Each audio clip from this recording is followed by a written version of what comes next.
إن الحمد لله نحمده ونستعينه ونستغفره ونعوذ بالله من شرور أنفسنا ومن سيئات أعمالنا من يهده الله فلا مضل له ومن يضلل فلا هادي له أشهد أن لا إله إلا الله وحده لا شريك له وأشهد أن محمدا عبده ورسوله اللهم صل وسلم وبارك على نبينا محمد وعلى آله وصحبه أجمعين. Ikhwan fillah, azakumullah. Kita wajib menegakkan juga hukum dalam pendidikan. Pendidikan juga harus betul-betul tujuannya mentauhidkan Allah. Maka yang diperbanyak itu dalam pendidikan, dunia pendidikan ya agamanya, bukan umumnya, agama yang diperbanyak. Gitu. Terutama berkaitan dengan tauhid. Gitu. Itu perbanyak bagaimana mereka menjadi tujuan dari pendidikan itu kan menjadikan anak-anak itu saleh dan soleha, mentauhidkan Allah, menjauhkan syirik. Itu yang pokok kan. Dia menegakkan agama ini, melaksanakan sholat yang 5 waktu, sholat sunnah dan yang lainnya. Dia membaca Al-Quran, dia pahami Al-Quran, dia mengamalkan Al-Quran. Itu pendidikan. Kemudian moral atau akhlak juga demikian. Kita wajib menegakkan akhlak, bagaimana adab kita kepada Allah, bagaimana adab kita kepada Rasul, bagaimana adab kita kepada manusia. Dan ini antum perhatikan, masalah adab ini termasuk yang kurang juga. Di samping tauhid tadi, adab ini juga kurang dibahas.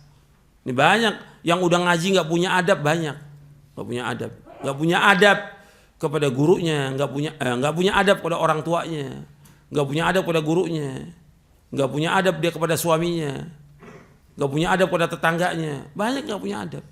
Dan ini harus dia pelajari, sehingga betul-betul kita menegakkan hukum Islam ini dalam kita beradab kepada manusia.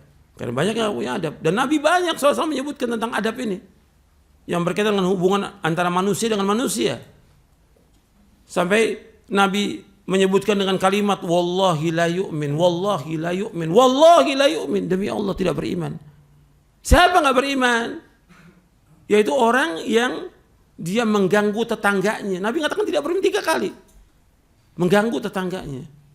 Ini kan nggak boleh kita mengganggu tetangga dalam Islam. Atau termasuk juga yang nggak beriman, dia kenyang, tetangganya lapar. Kan harus perhatikan tetangga itu. Bagaimana dia bersebelahan, tetangganya nggak punya apa-apa, dia diam aja. Maka tiap hari itu setiap rumah tangga Muslim membagi dia kepada tetangganya. Ada makanan, ada kue, ada nasi, ada apa, bagi tetangga. Nabi yang suruh SAW, dan itu banyak hadisnya tentang berkaitan masalah ini. Ini adab kepada manusia. Gitu. Kepada saudara, family, kalau dia susah, bantu dengan apa yang ada pada kita. Kalau kita bahas masalah adab aja panjang juga masalah adab ini. Karena kalau kita lihat banyak yang nggak punya adab ini, yang perlu dia belajar tentang adab. Baik dia sebagai guru, sebagai ustadz, penuntut ilmu dan yang lainnya, itu harus betul-betul diajarkan tentang masalah adab. Kemudian masalah ekonomi juga, tegakkan hukum Islam. Jadi kalau udah tegak hukum Islam, nggak ada lagi bank-bank riba itu, nggak ada bank riba. Jadi kalau orang mau menegakkan hukum Islam, ya bertahap dan waktunya panjang. Gitu. Paling tidak untuk pribadi dia dulu, dia tinggalkan yang riba itu. Bukan nyari riba ya, tinggalkan riba. Berat itu laknatnya Allah kepada orang-orang yang makan riba, berat laknatnya. La'anallahu akila riba wa mukilahu wa katibahu wa syahidaihi hum sawa. Hadis sahih riwayat Muslim. Allah melaknat orang yang makan riba. Allah melaknat yang memberikan riba, mukilahu yang memberikan riba. Wa katibahu penulisnya, wa syahidai dan 2 saksinya. Hum sawa, semua sama dosanya. Dan sebanyak harta apapun juga yang berkaitan dengan riba, pasti akhirnya kata Nabi, dia sedikit, udah nggak ada barokahnya sama sekali riba itu. Kemudian berkaitan dengan masalah politik juga syar'i, harus tegakkan politik syar'i. Yang ada politik syar'i atau tidak? Tidak syar'i. Kalau tidak syar'i jangan masuk. Gitu. Jangan sibuk orang-orang mau dirikan partai, mau jadi apa antum nih? Mau jadi presiden antum? Allah, antum jadi imam buat rumah tangga aja nggak bisa. Allah musta'an. Politik tidak syar'i. Kita harus laksanakan as-siyasah asy-syar'iyyah. Siasah syar'iyyah. Dan Syekhul Islam punya kitab namanya as-siyasah syar'iyyah. Dan para ulama sudah bahas tentang masalah ini dalam kitab-kitabnya. Ada al-ahkam as-sultaniyah dan yang lainnya. Jadi politik syar'i yang ada sekarang tidak syar'i. Kalau tidak syar'i ya jangan masuk di dalamnya. Jangan ikut. Antum sibukkan yang lain dengan dakwah. Sibukkan dengan dakwah, ngajak umat.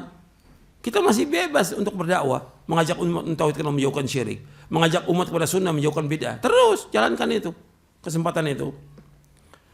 Jangan kemudian punya pikiran ini nggak akan tegak dakwah ini kecuali dengan partai dengan ini. Nah, ini udah berbahaya buat dia. Dia menyempitkan dakwah ini. Dia bikin kelompok baru. Akhirnya bikin firqah baru nantinya. Kelompok baru. Karena Nabi menyebutkan umat Islam berpecah menjadi berapa golongan? 73. Nanti masuk dia ke situ. Dia nggak sadar masuk ke situ. Dan berpecah belah umat ini. Nanti seperti kaum musyrikin.